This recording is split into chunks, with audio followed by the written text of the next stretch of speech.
Nos toca hablar en este video del control del Estado, del control de la administración pública. No puede concebirse en un Estado de Derecho que no exista un órgano controlador, que ejerza funciones de vigilancia, fiscalización, verificación, comprobación y evaluación. Estas funciones pueden realizarse desde fuera y desde dentro. Desde fuera, a través de diversos órganos como son la Auditoría Superior de la Federación, el órgano legislativo, en los casos de juicios políticos, y el ombudsman, cuya figura detallaremos más adelante. Desde dentro, tenemos que la Secretaría de la Función Pública, que será y es sustituida por el Sistema Nacional Anticorrupción o por la Fiscalía Anticorrupción, a través de la Secretaría de Hacienda, mediante las auditorías que realiza, y los órganos internos de control en cada una de las dependencias de gobierno. En este proceso, digamos, existen dos partes, una que es el sujeto activo y otra el sujeto pasivo.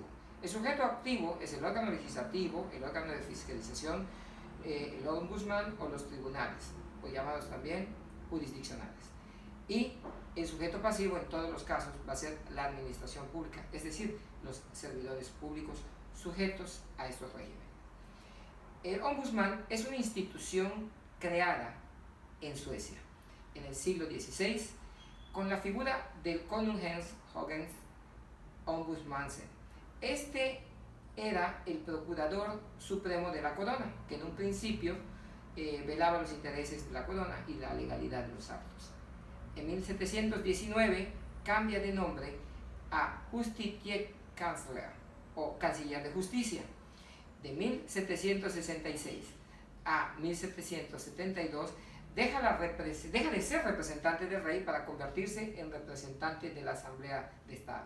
Es decir, cambia la posición y se va más a la defensa de los intereses del pueblo que a la defensa de los intereses de la corona. Este es el antecedente directo de lo que hoy conocemos como la Comisión Nacional de Derechos Humanos, o bien como el presidente de la Comisión Nacional de Derechos Humanos en el caso de México. En 1809, en la Constitución de Suecia, aparece por primera vez el Justitieombudsman, que es prácticamente el que conocemos como figura jurídica actualmente. Posteriormente, evoluciona a países como Finlandia, Noruega y Dinamarca, por lo cual se dice que es una institución marcadamente escandinava. Y más adelante se internacionaliza después de la Segunda Guerra Mundial a países como Dinamarca, como Nueva Zelanda, Israel, Portugal, España y México. Actualmente existen más de 150 países que tratan de adoptar esta disposición.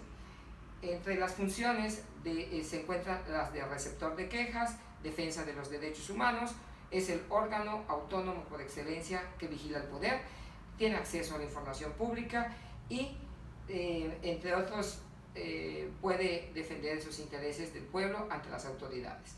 En México existen dos tipos de comisiones: la Comisión Nacional de Derechos Humanos y la Comisión Estatal de Derechos Humanos.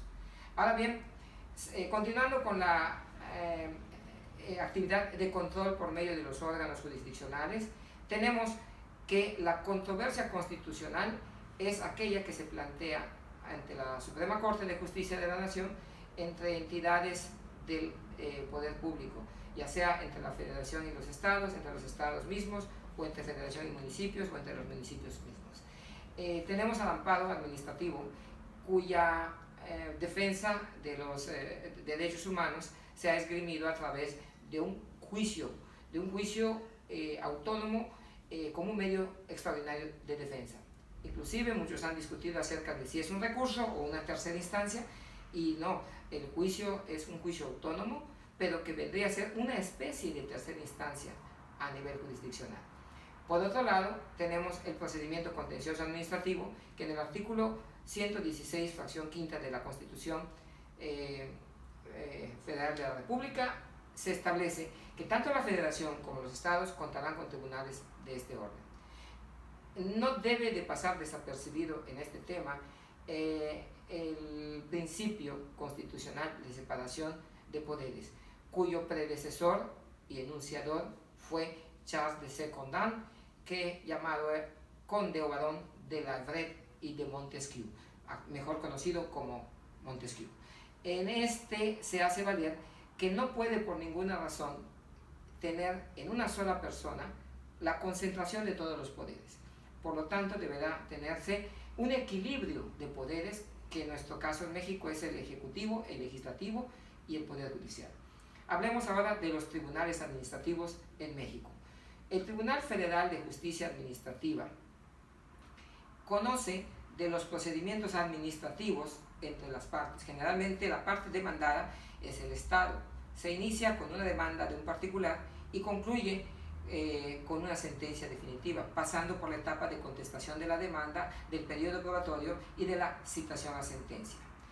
Existen otras causas de terminación del juicio, que pueden ser la causa de improcedencia, que sobrevenga más adelante una vez iniciado el juicio, la muerte del demandante, o bien que la propia autoridad revoque su propia resolución. No debe pasar desapercibido que la autoridad también puede demandar la nulidad de su propia resolución. Increíble. Es decir, el Estado mismo se demanda a sí mismo en un periodo que no exceda de 5 años de sus propias resoluciones. En este caso se conoce como juicio de lesividad. Continuando con el tema de los recursos administrativos, también tenemos un procedimiento administrativo que contempla la Ley Federal de Procedimiento Administrativo. Valga la redundancia, pero así es. Tenemos también que estos tienen recursos que pueden ser interpuestos, como el recurso de revisión, que es el que conoce la propia autoridad, o bien el juicio de nulidad, el cual puede conocer el Tribunal Contencioso Administrativo. Respecto a la opinión personal que yo tengo de un tribunal contencioso que regula o controla los actos de los propios servidores públicos, pienso que en todos los casos, tanto en cuanto al poder legislativo, la cuestión jurisdiccional, o bien la propia autoridad, tienen en común que se trata de servidores públicos. Y es muy posible que esa corrupción, lo vemos y lo hemos visto en México, no sea desterrada del todo. Propongo, desde mi punto de vista, la creación de un tribunal ciudadano con asesoría técnica jurídica de abogados. Esa es una opinión personal que podría dar mayores beneficios reales al control de la administración pública. Gracias.